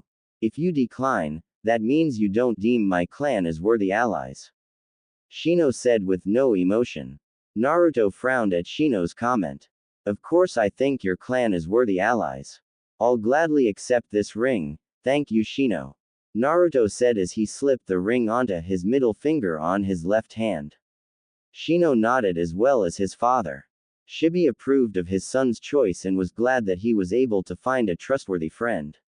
Shibi was present with his normal Jonin outfit, the typical Aburame attire. Tenten was next to give Naruto his present. Well, I was actually planning to give you something else, but Dad told me not to. He says to visit him tomorrow for something I can't tell you. She told him. Naruto was confused by her words but allowed her to continue nonetheless. Anyway, I got you this book, since I know you're almost finished with level 1. Tenten said as she revealed a book titled, Fuinjutsu Level 2, Try Not to Blow Yourself Up. Naruto was ecstatic about this present since he no longer needed to wait until he was a genin to borrow a copy from the library. He hugged Tenten tightly as a thank you. This set off a chain of reactions from everyone. Tenten flushed red from being hugged by a boy in public. Hinata was paralyzed and extremely jealous that she wasn't in Tenten's position. Ino's eyes had gained a strange gleam. The younger boys knew Naruto was just being friendly. The adults, on the other hand, were snickering at the two kids. Naruto pulled back and tilted his head in confusion. Suddenly he remembered something from the Doki Doki series. Girls often blushed when hugged by boys in public or by someone they like. Naruto didn't know which one Tenten was blushing about, so he did what boys his age did. He proceeded to blush the color of a ripe tomato. A cough from Shikamaru composed the two 10-year-olds. Thanking Tenten once again and promising to visit tomorrow, he turned to the Naras. Thank you for allowing my birthday party to be here, Shikaku-san and Yoshino-san. Naruto bowed to the husband and wife. The two Naras were wearing plain black yukatas. Yoshino had argued with her husband to get a more decorative yukata, but he was too lazy to choose. The Nara woman had her long brown hair hang straight instead of up in the usual ponytail. Yoshino ran up to him and pulled him into a motherly hug. You know you're always welcome here, Naru-chan. She teased. Yoshino-san, don't call me that, it's embarrassing. He sent the male Naras a look, requesting help. They looked away, whistling as if they didn't know what was going on. Sorry Naruto, she's just too troublesome to deal with. The male Naras thought collectively. Shikaku and Shikamaru didn't want to deal with the wrath of the woman. Naruto looked betrayed and he cursed his fate. Anyway, Shikamaru also brought you a present. Yoshino said as she let him go, much to Naruto's relief. I don't have a present to give Naruto. Shikamaru said dryly. What do you mean, you didn't get one of your best friends a present? The Nara matriarch fumed as she pulled Shikamaru by the ear. It was too troublesome to get him a present. Shikamaru remarked as he rubbed his sore ear. Naruto frowned that one of his best friends thought it was too troublesome to get him a present. The blonde smiled at Shikamaru nonetheless, since Shikamaru's friendship was a good enough gift. It's alright Shika, I'll kick your in shoji next time. Naruto proclaimed. Shikamaru smirked at Naruto. I can't wait for that day to come. Although Yoshino was mad at her son, she knew nothing could be done about it. The party continued on into the evening. Naruto helped clean up and once again thanked the Naras before heading off to the Hokage Tower. Naruto knocked on the door and was given permission to come in. Inside, his grandfather figure was doing paperwork yet again. Oh, happy birthday my boy, and it's good to see you again. Hiruzen came and gave Naruto a hug before retreating back to his desk. Naruto sat on a chair in front of the desk and waited for the Sandaime. Hiruzen dismissed the Anbu from their posts and activated the privacy seals. Before the Hokage could speak, a blur from the corner of the room smashed into the bookcase. By the bookcase was a man with long white hair and a gigantic scroll on his back holding up an Anbu member with a blank mask by the neck. The white-haired man was Jiraiya of the Sannin and the author of Naruto's Fuinjutsu books. He had on a green kimono shirt with matching pants. A sleeveless red haori was worn over his shirt. On his forehead was a Hittite with the word, oil, instead of the usual leaf symbol. Jiraiya snapped the Anbu's neck in a quick fashion. Good thing I was in the room, sensei, or we would have been spied on. The body was sealed into a scroll of Jiraiya's and given to an Anbu member that had returned when Hiruzen deactivated his privacy seals. After the Anbu left, the Jiraiya activated his own seals. Just in case, sensei. We don't want the stuff we're talking about coming out of this room. Naruto sat there confused on what was going on. The Toad Sage then took a seat next to Naruto. Happy birthday, Gaki. Jiraiya told Naruto. Thanks, Jiraiya-sama, but do I know you? Naruto asked, which made Jiraiya laugh in amusement. So you know about the great Jiraiya-sama. The Sannin puffed out his chest. But your questions will be answered soon. Jiraiya said since they had more pressing matters. The Hokage coughed to get the two's attention. Naruto, I've been hiding a lot of things from you and I want to make it up to you by telling the truth. I know you have a lot of questions and I'll answer them, but don't interrupt me until I've finished talking. What I'm about to tell you doesn't leave this room, understand? Hiruzen spoke seriously to get his word across. Naruto nodded in agreement and kept his silence. Hiruzen took a long drag from his pipe before he spoke.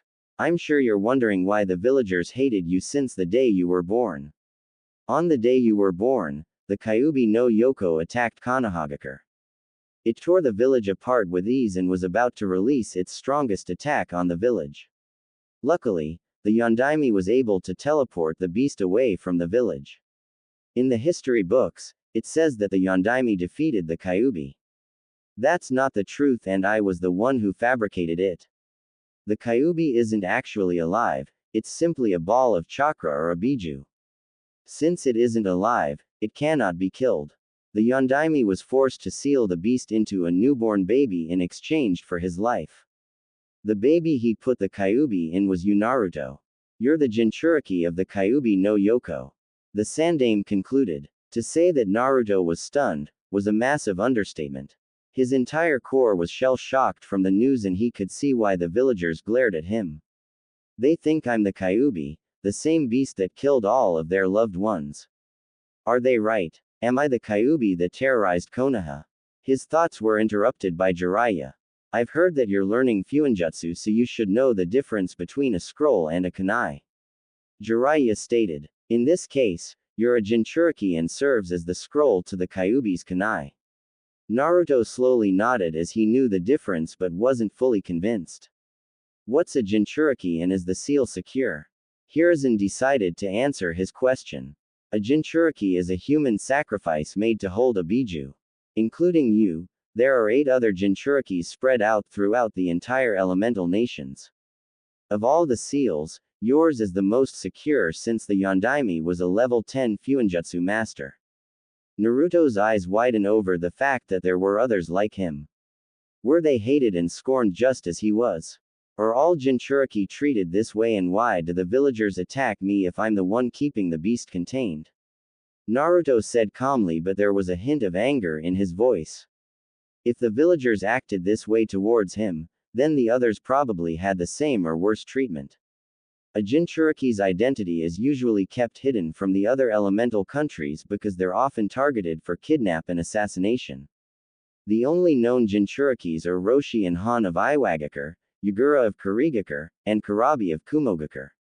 Not much is known about Roshi and Han except that they fought in the Third Great Shinobi War. Yagura is the Mizukage of Kurigakure and Kurabi is viewed as a hero in his village because of his actions in the Third War. Jiraiya said to assure Naruto that not all Jinchuriki were treated badly. He did leave out the fact that Yagura was trying to commit genocide against bloodline users. Hiruzen decided to answer the second question. Most villagers and even some ninja don't understand how seals work. As you know, Fuinjutsu is a very complex art that's slowly dying out because not many people can understand it. They cannot fathom how a bunch of lines of ink can possibly hold back a beast such as the Kyuubi. I know I cannot possibly tell you to forgive them after all they've done to you. It is okay, Gigi. I can sort of understand why they feel the way they do. They simply fear what they don't understand. Who all knows about my status? Naruto asked. He was worried that everyone knew about him. Only the adults should know about your status as a Jinchuriki since some shinobi saw the Yondaime seal the Kyuubi in you.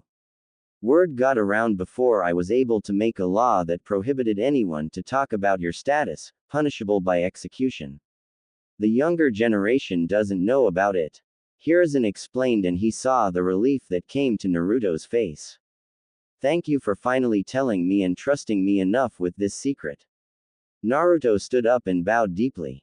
Hiruzen stood up and sat on the floor in front of Naruto. He bowed with his head on the floor. Naruto, after everything I've done to you, yet you still thank me.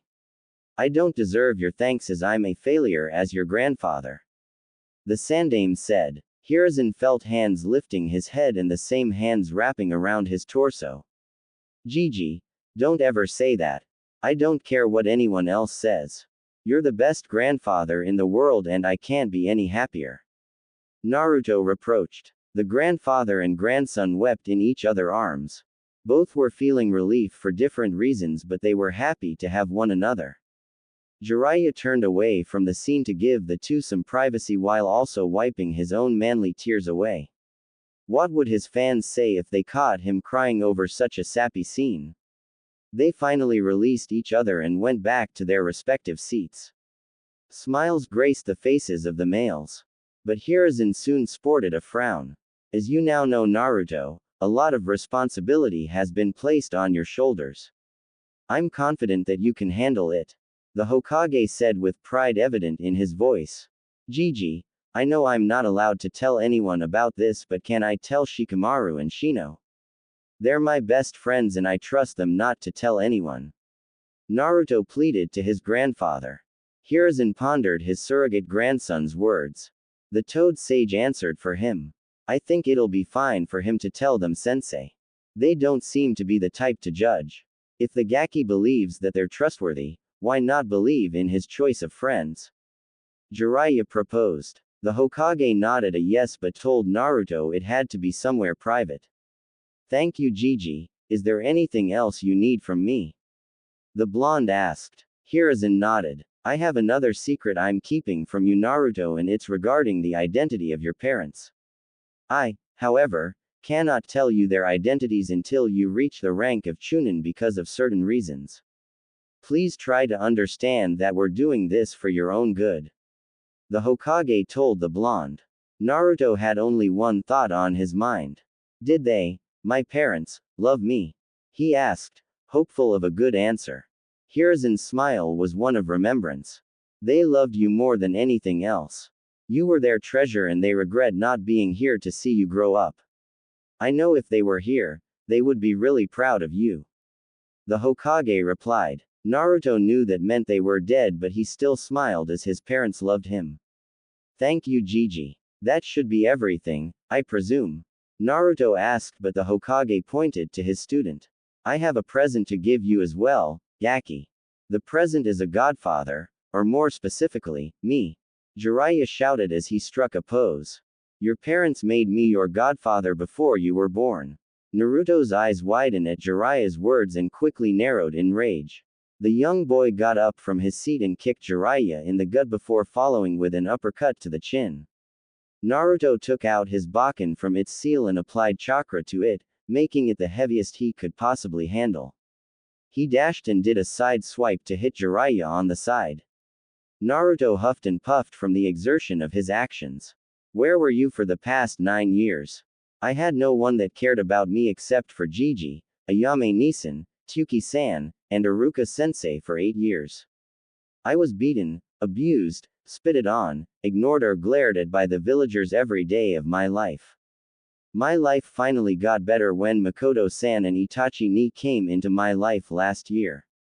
Slowly I started to make friends and found people that cared about me. Where were you when I desperately needed someone when Makoto-san died 2 weeks ago? I know I'm just a brat to you, but couldn't you have been in my life just for an hour?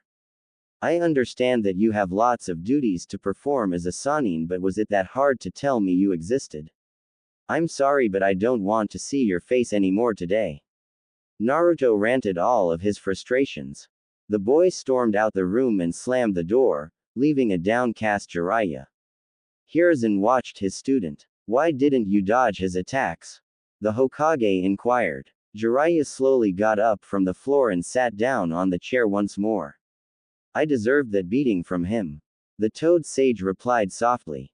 His hand moved to his side to soothe the pain. Just give him some time to breathe. He doesn't hate you, but it'll take him time to open up to you. Hiruzen said, trying to cheer up his student the best he can. In other news, there's another reason I called you back here besides the fact that it's Naruto's birthday. I want you to bring Tsunade back to Konoha. Sensei, she left here 17 years ago and I don't think anything is going to bring her back.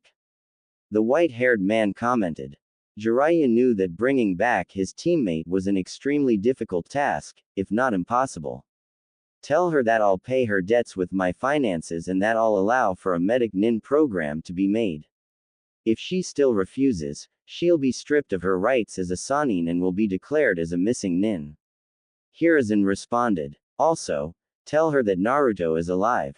He added nonchalantly. Jiraiya slammed his hands onto the desk. Are you trying to get me killed, Sarutobi-sensei? I was already going to get pummeled because of the threat. Now I'm going to be killed, revived, and killed again when I tell her about Naruto. Tsunade was close with Kushina before she left with the village with Shizune. She believes that Naruto died along with his parents. If she found out that we've been hiding him from her, we'll essentially be signing our death sentences. The Toad Sage shouted. Being on the receiving end of Tsunade's punches for years, Jiraiya knew how deadly the Slug Princess was. Hiruzen took a drag from his pipe. Trust me, I know what will happen, but I need her here when I finally take down Danzo. Jiraiya sat down after that statement. So you're finally going to kill that old goat. It's about time. I never did like him even though he's helping Konoha, in his own way. Hiruzen nodded. I know that he won't be an easy person to take down, so I'll need someone here, in case I fall in battle. That doesn't mean I plan on dying, but I'm not in the shape I used to be. Alright, old man, I'll bring Tsunade back with me to Konoha even if she's the one dragging my lifeless body through the gates. I hope Naruto talks to me when I come back. The Sannin finished. Jiraiya left the building through the window, leaving Hiruzen all alone. The Hokage stared at a picture of the Yondaime. I'll correct my mistakes, Minato, even it costs me my life. He glanced at his eternal enemy on his desk. Although I wished you had told me how to defeat paperwork before you died. Hiruzen groaned as he went back to stamping papers into the night. The next day Naruto was jogging around the town in the early morning hours. He was thinking about the conversation he had with the Hokage and Jiraiya. The Sandaime had finally told him why he was hated by the villagers. The boy felt like a burden was removed from his shoulders, even though it was now in his stomach. Although he was mad at Jiraiya, he needed to be civilized or at least let his godfather explain his reasons the next time he saw him. Naruto was out of breath by the time he came back to his apartment. Not exercising for 2 weeks really drained his stamina. He had only completed one lap around Konoha before retiring. He remembered that Tenten said her father wanted him to come to the store today. Deciding to tell his friends about the Kyuubi later, Naruto showered and headed towards Higurashi Weapons. Even though people were only beginning to wake up to start their day, the store was already open. Good morning, Kaguya-san. Naruto waved to the older man. Good morning to you, Naruto-kun. Tenten's father greeted in return. Why are you up this early? Even Tenten and Terra are still in bed. Kaguya asked the now 10-year-old. I was out training when I remembered that Tenten told me to come see you today. Naruto explained. Well, give me a minute and I'll go get your gift. The blacksmith responded. As Kaguya went to the back to retrieve Naruto's gift, a sickly man walked into the store. The man's brown hair was covered by a blue bandana where his Hittite was located. He was wearing blue standard shinobi clothes along with a green flak jacket. The thing that caught Naruto's eye was the dark bags under the man's eyes. Excuse me, is Kaguya-san here? The sick man asked Naruto. Yeah, he's in the back. Are you okay? The blonde boy asked as the person coughed again. Do you need someone to take you to the hospital? Naruto was honestly worried as the man who looked like he was going to collapse any second. No, I'm fine, thank you. I have a cough problem because I breathed in some toxic gas on a mission. Since it was never fully cured, I was left with a cough problem. The shinobi explained. Kaguya came back with a wakizashi and saw the man. Good morning, Hayate-san, what can I do for you today? The bald blacksmith asked. The man now known as Hayate replied. Good morning, Kaguya-san. I was wondering if you can fix my katana for me. I chipped it during my last mission. Hayate requested. Kaguya nodded while Naruto looked at Hayate. Excuse me, do you practice kenjutsu? Naruto asked with hope in his words.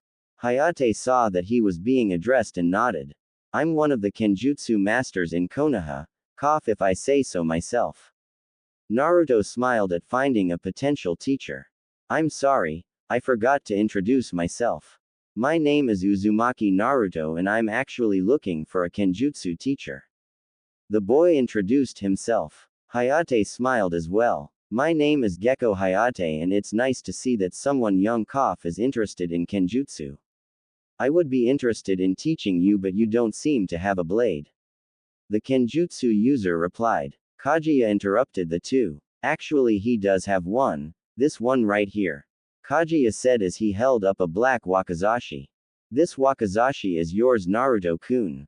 This blade once belonged to Makoto-san and she wished for me to give it to you on your birthday. I hope you accept it. He gave the blade to Naruto. The Jinchuriki was amazed as the sheath was a pure black that seemed to absorb any light that touched it. The handle was black with a small orange Uzumaki swirl on it. There was an odd ring on pommel of the handle. I see you've noticed the ring. Go ahead and pull on it. Kaguya commented. Naruto did as told and pulled the ring. When he pulled on it, a small kunai came out of the handle. That's one of the improvements I've made to the blade. If you're in a pinch, the kunai should be able to at least surprise your enemies. Naruto returned the kunai to its place and pulled the blade from its sheath. The wakizashi was a medium-length blade. The metal was a pristine white like it was brand new and the blade itself was light. Naruto took a few swings with his new blade. The movements were fluid and effortless like the blade was made for him. I see you like it. Makoto-san asked that I make her katana into a wakizashi for you because it suited you more. Kaguya smiled at the little blonde. She also told me to hand this to you, in case she didn't personally give you the wakizashi. The blacksmith handed the boy a scroll. The blonde boy placed the blade on the counter as he received the scroll. When he tried to open it, the scroll resisted the force. I believe you need to pump chakra in it to open it. Hayate advised when he saw that Naruto was having trouble. The boy did as he was told and pumped chakra into it. As Hayate had stated, the scroll opened. Dear Naruto, if you've received this scroll then that means I'm gone from this world. My death must have been unexpected for you. You must have plenty of questions that you want answers to. I'll do my best as your sensei to provide you with those answers. The question you're most likely wondering is why I left a scroll with Kaguya-san in advance. The reason for this is because I knew that I didn't have long to live. For reasons I won't disclose, my death would help maintain peace in Konoha. You might not understand but you'll need to accept it. But even though I know I'll die, I'm filled with regret. You once asked me why I was so kind to you. The answer I gave you was a half lie. While it was true I was kind to you out of my own free will, the real reason was because I was best friends with your mother. The Hokage has requested that I don't reveal her identity because of certain reasons, but that won't stop me from describing her to you. She was the most hard-headed and quick-tempered person I've ever known. But at the same time, she was also the most loving and friendliest person I've ever met. Her death, along with your father's, impacted me greatly. I fell into depression, knowing that a person I loved was gone from the world. I secluded myself from the world outside of the Uchiha compound. My world brightened it up when a certain someone decided to graffiti the compound. I watched you rigorously clean up and I couldn't help but think that you deserved a reward for your efforts. That was our first meeting and that was when I noticed that you were my best friend's son. I offered to train you in order to atone for all the years of not noticed you. I expected that we would bond over time. What I didn't expect was to see how you were treated by the village. It was as if everyone blamed you for everything that went wrong in their lives. Yet you still turned out to be the sweetest and most forgiving person in the world. I was in awe at how you continued to go on smiling even with all the obstacles placed in your life. The time we spent together was some of the happiest in my life. You brought joy back into my life. Still, the thing that I'll regret the most is that I'll leave my sons without a mother. Itachi won't show it outwardly, but I know he's one of the most caring people in the world. He'll regret it every day of his life for not finding a way to prevent my death. Sasuke will be left alone in the world, forced to fend for himself. My baby boy will secluded himself from the world, resenting his own weakness. And my last son will think that the world was set against him, when that's the farthest thing from the truth. He has people that care about him and love him almost as much as I do. Even with my death, they'll help him regain his smile. Even as he reads this scroll, he knows that he isn't alone. That's why, Naruto, my son, I want you to continue to smile. I want you to know that I love you with all of my heart. My tears refuse to dry as I write this. I wish I could spend more days with my boys. I wish that I had entered your life earlier. I wish I was still alive to watch my 3 boys grow up to be fine young men. Wishes that I know that won't come true. Still, I'm not worried because I know that my sons will do just fine without me. On the off chance that I'm wrong, Naruto, I want you to be there for Itachi and Sasuke. Out of the 3 of them, you're the strongest one. You'll be able to move on from this and become stronger. While it's selfish of me to place the responsibility on your shoulders, I believe you can do it. The wakizashi I've gifted you as your birthday present. It was originally my katana, but I believe that a wakizashi would be a better fit for you. Use the wakizashi to accomplish all your dreams. It saddens me that this will be my last present to you. Naruto, please stay strong. Know that I will always love you and that I couldn't ask for a better son. Your loving mother, Uchiha Makoto. As Naruto finished reading the note, he failed to notice that tears were running down his cheeks. The streams of liquid refused to stop and they began falling onto the scroll. Not wanting to damage the scroll, the boy quickly wiped away his tears. He rolled up the scroll and looked up. Naruto noticed that Hayate and Kaguya was looking away from him, most likely to give him some privacy. Grabbing the blade that Makoto once used, a sad smile graced his face. Even after death, you still watch out for me. I'll treasure this wakizashi and use it to fulfill my dreams. And I promise that I'll be there for Itachi and Sasuke. Naruto thought as his resolve strengthened. What are you going to name your blade? Hayate asked as he turned towards the blonde. Naruto looked at Kaguya. Did this blade have a name? The boy asked. Kaguya scratched his beard and pondered. I don't believe Makoto-san ever gave it a name. Either that or she never told me its name. You should name it, the blacksmith suggested. Naruto looked at the blade and instantly found a worthy name. This wakizashi will now be called Jogi no Kotoba, words of a ruler, too, in honor of Makoto-san. The boy said. Both males smiled at the name. I think that's an excellent name, Naruto. Kaguya commented. Well, it looks like you have a blade now, Naruto. A lady with long purple hair commented as she came into the store. The woman was wearing a dark green variety of shinobi clothes. On her arms were black sleeves that reached up near her shoulder. She had white wraps on her left leg as well as her feet. Like Hayate, she also had a green flak jacket. Yugao-chan coughed. Sorry it took so long, I was in here talking. Hayate apologized to the woman. To Naruto, she seemed oddly familiar, like he had seen her before. Looking at her long purple hair, he instantly recognized her. Cat-san, is that you? Naruto asked, remembering the cat Anbu that helped him when he was little. Yugao smiled and nodded her head. Naruto, that's my name when I'm in my Anbu uniform, my name otherwise is Azuki Yugao. Yugao explained to Naruto. Naruto nodded before turning to Hayate. Hayate-san, can you teach me kenjutsu? The blonde asked politely. Hayate thought for a moment as he handed his katana to Kaguya.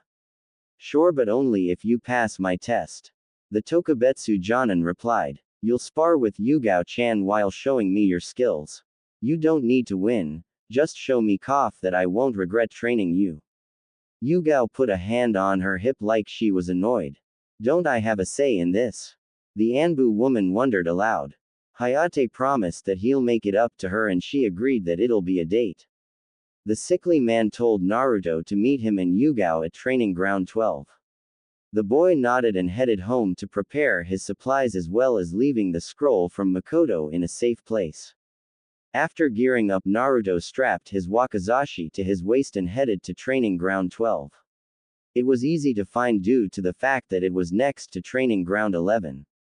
Unlike training ground 11, however, the landscape for training ground 12 was slightly different.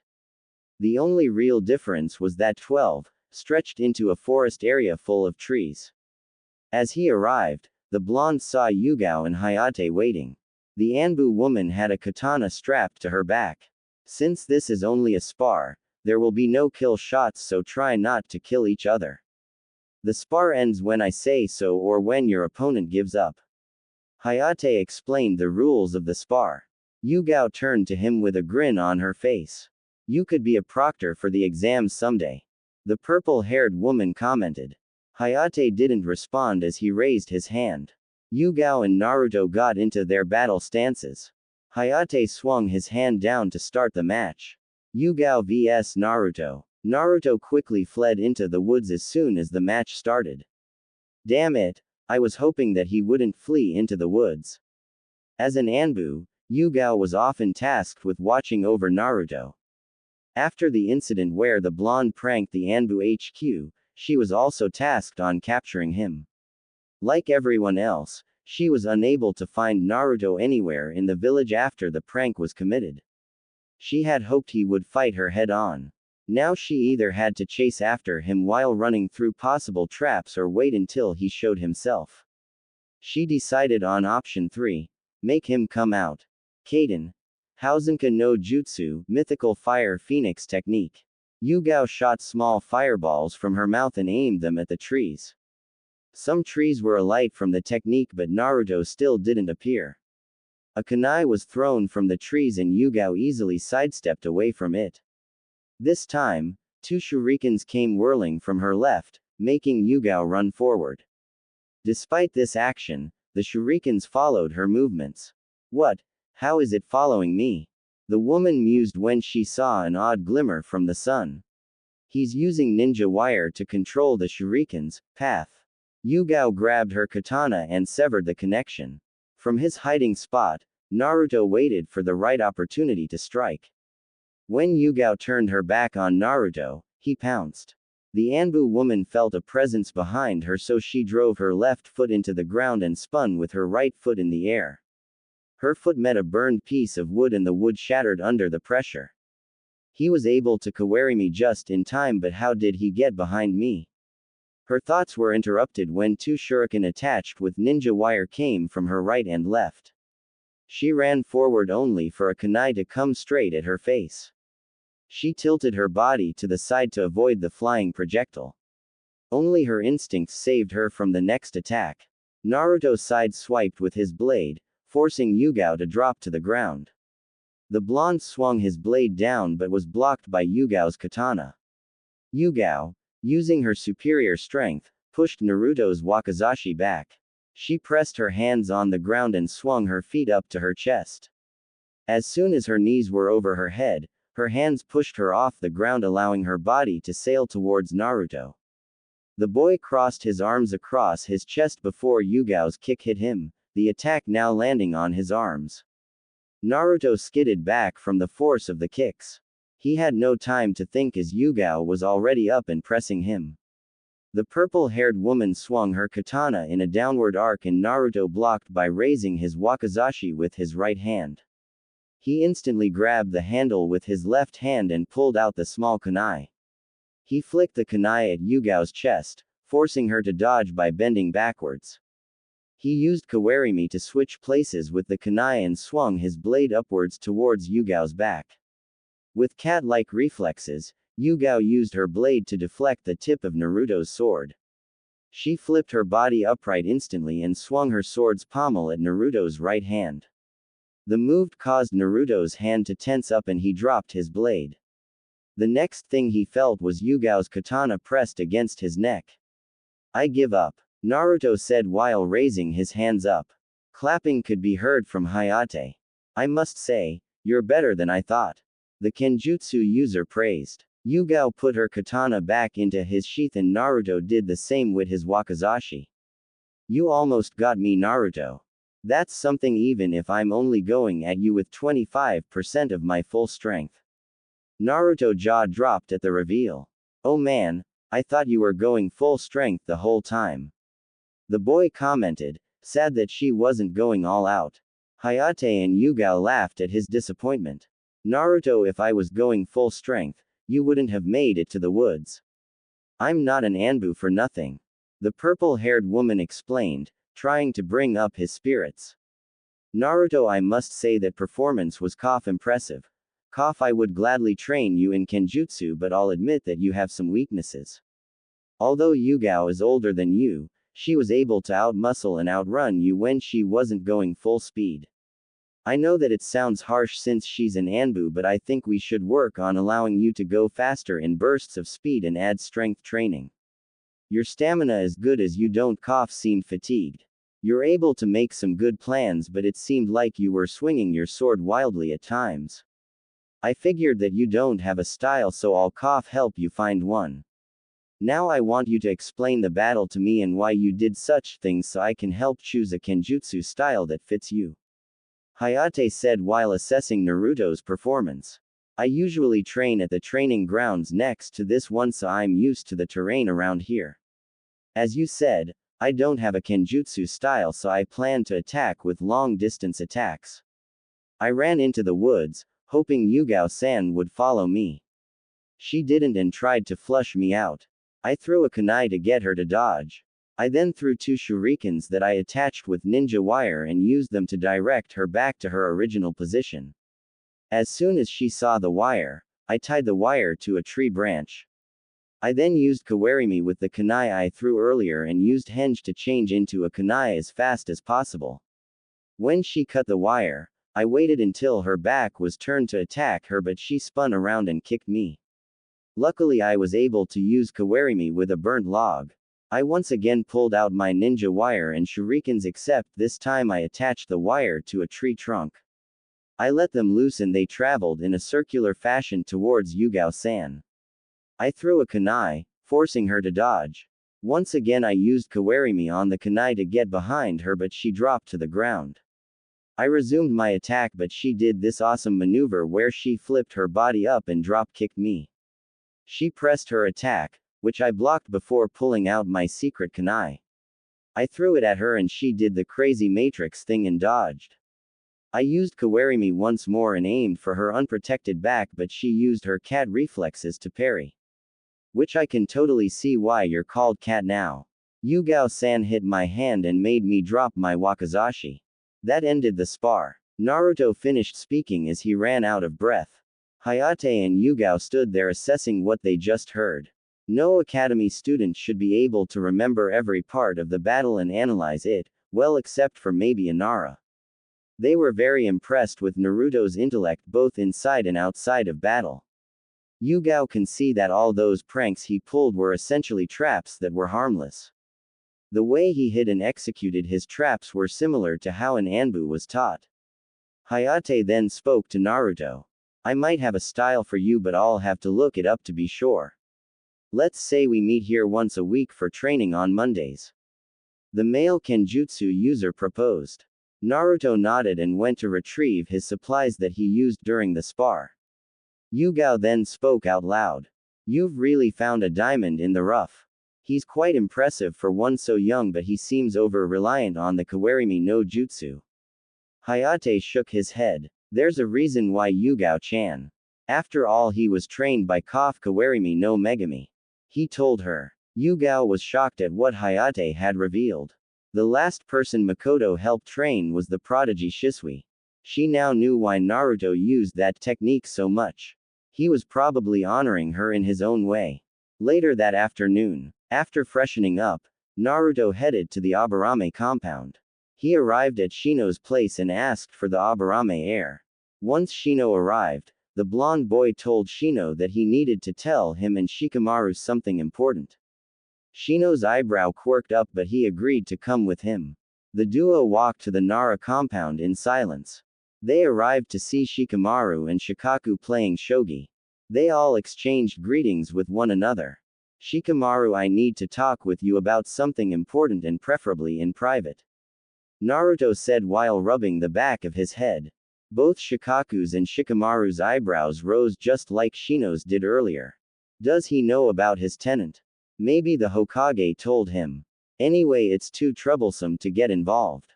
Shikaku thought, missing that Shikamaru said they were going to borrow the privacy room. When the boys were all in the room, Shikamaru activated the privacy seals. So what do you want to talk about? The Nara asked his blonde friend. Well, you know how in the books, it says that the Kyuubi was killed by the Yondaime. The truth is that the Kyuubi can't be killed since it's made purely out of chakra. The only way to stop the Kyuubi is by sealing it in a newborn baby. The baby will then become a Jinchuriki, a human container of the beast. The Yondaime was able to seal the Kyuubi into a baby at the expense of his own life. Naruto finished as he gulped down his nervousness. He needed to tell them the next part. So that baby was you, right? The lazy Nara guessed. Naruto spun toward Shikamaru and stared wide-eyed. Judging from your reaction, how the villagers look at you, the graffiti on the walls at your apartment, and how all the adults seem to know something we don't means I'm right. I didn't know the exact reason why, but I would have guessed eventually. Shikamaru shared his logic with the group.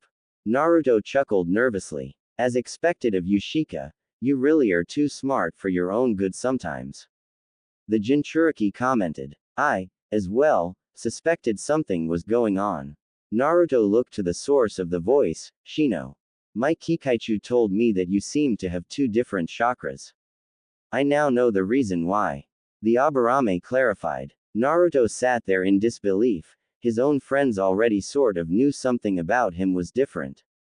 If what you said is true, then you're just the prison keeping the prisoner within you. Is the seal secured? Shikamaru asked, although he inwardly knew the answer. Yeah, it's the most secure seal out of all of them. The Hokage and Jiraiya of the Sannin told me so. Naruto answered. Well, if they say so, then we don't have anything to worry about. Shikamaru said while Shino nodded. You guys aren't scared of me. You don't believe that I'm the Kyuubi in disguise? The blonde inquired. Naruto trusted his friends, but he needed reassurance. Look, Naruto, you're a very good friend of ours. You're one of the kindest people I know because you always give people a second chance even when they don't deserve it. If you're actually the Kyuubi in disguise, then you're one friendly demon. Shikamaru smirked. As I said once before, you don't discriminate against my clan. You openly listen to us talk about insects while also engaging in the conversation as well. You're an ally to us and will always be until you say so. Shino chimed in. Naruto grabbed both of them and gave them a big hug. I knew I could trust you guys. Thank you so much for accepting me. Oh, and you can't tell anyone about this because it's an S-class secret. Naruto added with a huge smile. Shikamaru just muttered a troublesome, while Shino answered with silence. Naruto, Shino, wait here for a second. I also got something I want to show you. Shikamaru said after he pried himself from Naruto. He then left the room, only to come back with a book and handed it to the blonde. Shikamaru then motioned Shino to sit next to Naruto while he sat on the other side. When I said I didn't have a present for you, I was only telling you a half-truth. I didn't have your present because it wasn't ready yet. Shikamaru explained. Naruto then opened the book Shikamaru gave him. Inside was a picture of Shikaku, Yoshino, the Yondaime, and a red-haired woman. Shikaku was standing next to Yoshino while the Yondaime stood next to the red-haired woman. The picture had writing that said, "From the Red Hot Habanero." I accidentally saw this picture in one of my family's old photo albums when I was forced against my will to help clean the basement a few weeks ago. It was tucked in the back so you wouldn't see it if you didn't look carefully. I was curious, so I asked my parents about it. They simply took the picture from me and told me not to worry about. That only further intrigued me, so I went to the library and I found out her name. Her name was Uzumaki Kushina, and I believe that she's your mother. Before Naruto can comment, Shikamaru continued. That wasn't even the most surprising thing. It's said that her son was presumed dead along with her. If you look at the picture, your mom and the Yondaime seem close. That's because they actually are close. Uzumaki Kushina's husband was Namikaze Minato. In other words, the Yondaime was your father. 1. We never find out what Ino's and Choji's mother's names were. So I used the name of their voice actors. 2. Apparently Makoto means words of a ruler, so I thought it was appropriate to name Naruto's Wakizashi that.